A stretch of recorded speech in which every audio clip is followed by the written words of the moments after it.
ويا أيها المؤمنون قال الله تبارك وتعالى في كلامه القديم ألا بذكر الله تطمئن القلوب.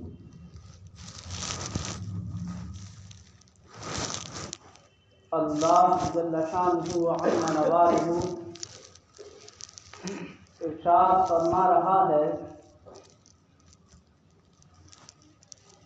کہ خبردار ہوشیار، دلوں کا چین سکون اللہ کی یاد میں ہے. کبھی کسی کو کتنی بھی فکر لاحق ہو، پریشانی اور مصیبت پہنچ جائے، غم ہو، صدمہ ہو، اللہ کی یاد کرے، اللہ کا ذکر کرے، یقیناً اللہ تبارک و تعالی اس کے دل کو اطمینان عطا فرماتا ہے.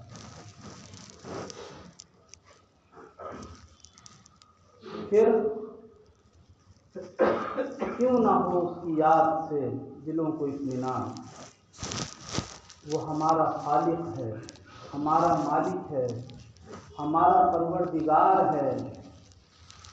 ہمیں اس دنیا کے اندر بھی ہر نعمت عطا فرمانے والا ہے، اور اس کے بعد جب ہماری اخروی زندگی شروع ہوگی تو وہاں کی لا متناہی زندگی کے لیے کبھی نہ ختم ہونے والی ابدی اور سرمدی نعمتیں بھی وہی عطا فرمانے والا ہے. کسی بھی حالت میں بندہ آ جائے اللہ ہی کو پکارتا ہے، اور فطرت سلیمہ بھی اسی بات کی متقاضی ہے. اسی طرف جو بندے کی حقیقی فطرت ہے وہ جاتی ہے، چاہے کسی بھی مذہب کو ماننے والا ہو، کسی بھی اعتبار سے زندگی گزارنے والا ہو، اس کو آپ بیچ سمندر کے کنارے ایسی حالت میں چھوڑ دیں کہ اب اس کا کوئی پرسان حال نہ ہو، تو پھر اس کے دل سے معلوم کرو کہ کون سی آواز نکلتی ہے.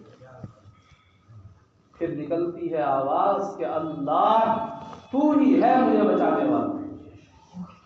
اور جب اس کے دل سے یہ آواز نکلتی ہے کہ تو ہی ہے بچانے والا، تو وہ بچانے والا ایسی حالت میں بھی اس کو بچا لیتا ہے. اس لیے ہمارے لیے آج کے دور کے اعتبار سے، جب کہ ہر انسان کی زندگی کچھ نہ کچھ کشمکش میں ہے، پریشانیوں میں ہے، تفکرات میں ہے، کوئی نیند کے لیے سیرپ پیتا ہے، کوئی ٹیبلیٹ کھاتا ہے، نہ کارکس پینے سے کسی کو اچھی نیند آ سکتی ہے، نہ ڈائزیپام کھانے سے نیند اچھی آ سکتی ہے، نہ کوئی اور دوائی لینے سے اچھی نیند آ سکتی ہے.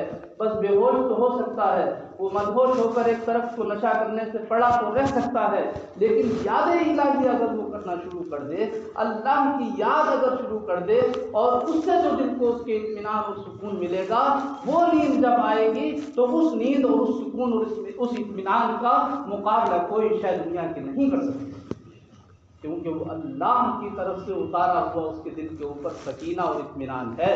اور پھر اللہ تبارک و تعالیٰ اس حالت میں اپنے بندے کو جو کچھ عنایت فرمائے گا، جو کچھ اس کو اشارات عطا فرماتا ہے، جو بہترین اور سچی خوابیں عطا فرماتا ہے، اس کا مقابلہ وہ دوائیوں والی نیند نہیں کر سکتی. ہمارے استاد محترم پروردگار اعظم ان کو غریب رحمت فرمائے، صوفی مزاج آدمی قاری اختر علی صاحب، میں نے ان سے کہا کہ آپ اتنی دیر خالی اکیلے بیٹھے رہتے ہیں تنہائی میں، آپ کا دل نہیں گھبراتا؟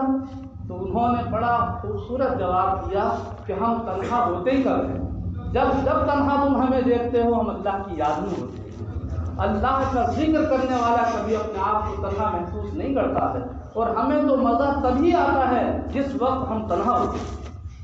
وہ تنہائی والا وقت ان اللہ والوں کا زیادہ خوبصورت اور زیادہ اچھا گزرتا ہے، جبکہ وہ شخص جس کو اللہ کی یاد کرنے کی توفیق نہیں ہے، جو تنہائی کے وقت میں پریشانی اور بے چینی اس کو لاحق ہوتی ہے، اللہ کے ذکر کرنے والے کو وہ تنہائی کی پریشانی کبھی لاحق نہیں ہو سکتی، کیونکہ اس کے ساتھ اللہ کی یاد ہے، اللہ ہے، اللہ کا ذکر کرتا رہتا ہے، اس کا دل مگن رہتا ہے۔ پروردگار عالم نے اس کو بشارت دی ہے کہ یقیناً دلوں کا اطمینان اللہ کی یاد میں ہے۔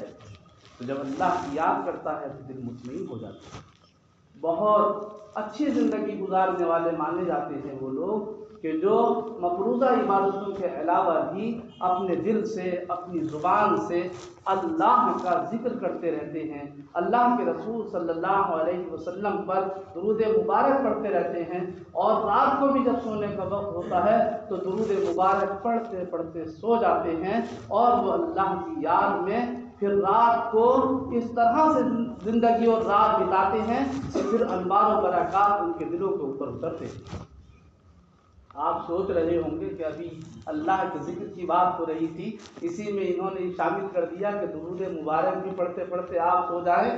درود مبارک بھی پڑھتے رہنا چاہیے، ایک تفسیر ہے باقاعدہ اس کی، اس بات پر دال ہے، وہ دلالت کرتی ہے کہ یاد رسالت، ذکر رسالت، درود مبارک پڑھنا بھی حقیقت میں اللہ ہی کا ذکر کرنا ہے۔ کر کے دیکھ لیں آپ، اللہم صلی علی محمد وعلی آل محمد کما صلیت علی ابراہیم وعلی آل ابراہیم انک حمید مجید۔ کس سے کہہ رہے ہیں آپ؟ حضور اکرم صلی اللہ علیہ وسلم کے لیے تو دعا کی عرضداشت لگا رہے ہیں، آپ دعا کر رہے ہیں کہ رحمت کاملہ نازل فرما اے پروردگار، اے پروردگار تو محمد صلی اللہ علیہ وسلم پر اپنی رحمت کاملہ نازل فرما۔ ذکر کس کا کر رہے ہیں؟ اللہ سے کہہ رہے ہیں۔ حضور پر درود پڑھنا بھی حقیقت میں اللہ ہی کا ذکر کرنا ہے۔ جس طرح سے ساری تعریفیں، جس کی بھی تعریف جس نہج سے آپ کر لیجیے، اس کا مرجع کیا ہے؟ ذات باری تعالیٰ۔